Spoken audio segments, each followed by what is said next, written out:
Ya llegó Estrella. Hey everyone, it's Miami Life and Fitness. Welcome to another edition. If you're new here, welcome to the channel. And if you are back, then thank you so much for your support. In today's video, we're going to be talking about communication, or a lack of communication.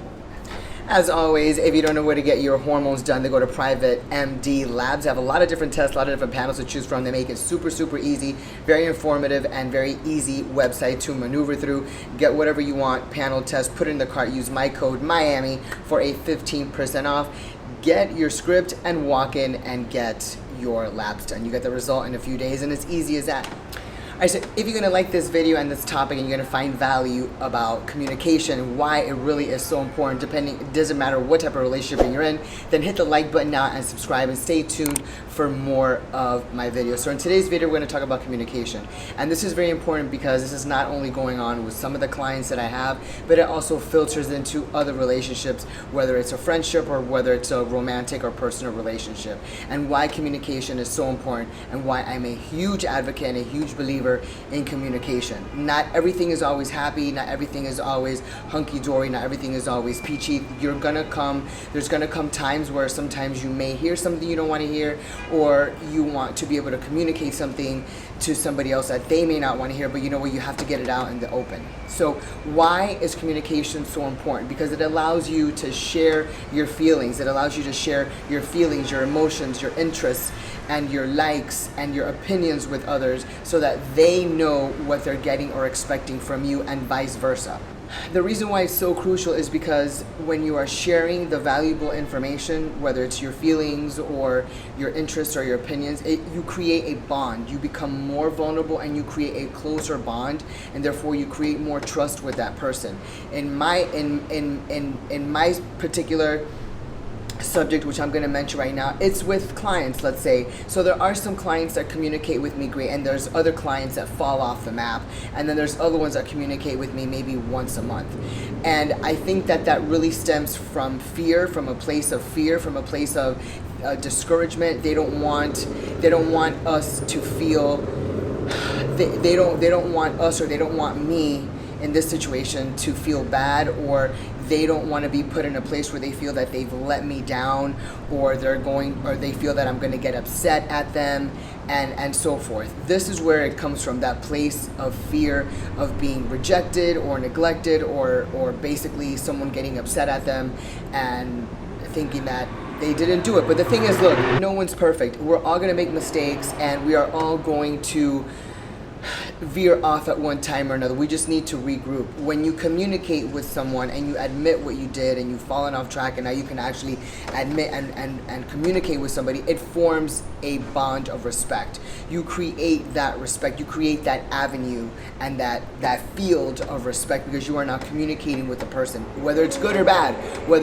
Hey, you know what, guess what I did today? I messed up, blah, blah, blah. But you communicated with that person, so now this creates a bond and a level of respect with that person.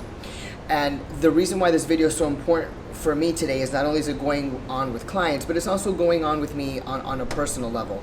And it's really frustrating. I'm all about communication. I'm communicating with somebody all day long, and because we have to communicate our feelings. It's like the boss is going to communicate with the employee. Hey, listen, you did a great job yesterday on that presentation. Or hey, you know what? Next time when that client comes in, make sure that you show them these extra, these extra files. Make sure that you understand, the details and the billing of the commercial or the construction project that they're working on or whatever. But you have to communicate. You have to be willing to accept that communicate, because once you do that, you learn what the other person needs, and you're aware of what the other person needs. In turn, that person knows what you need and knows exactly how to fulfill that need, and then it becomes a revolving circle of you fulfilling their need and you creating emotions and opinions and that level of respect and that bond, so you learn exactly what to expect from one another, and everything flows smoothly.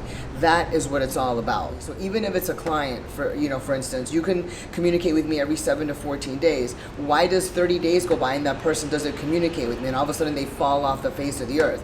Is it because of, obviously it's because of fear, but it's because they fell off the wagon? Is it because they didn't have consistency and discipline, and they could not hold their shit together, that they just fell off, and now they feel discouraged and they have fear that, oh my God, I'm gonna let her down, and she's gonna think, well, I'm going to upset her, or I'm going to let her down. But in reality, when you fail to communicate, you lose that bond, and you lose that respect, and you are creating a huge distance in between the two people, regardless of a relationship that it is, and it's going to basically put you further and further away from your goal. You really have to learn how to focus on yourself and communicate whatever it is. Like, hey, you know what? I was walking down the street and I tripped over the corner and I fell and I looked like an idiot. But you know what? I got up and I just kept walking. But just communicate it, whether it's good or bad. There are things in life that we're going to laugh at. There's things that we're going to feel bad about, and there's things that are going to make us happy and we're going to be proud of.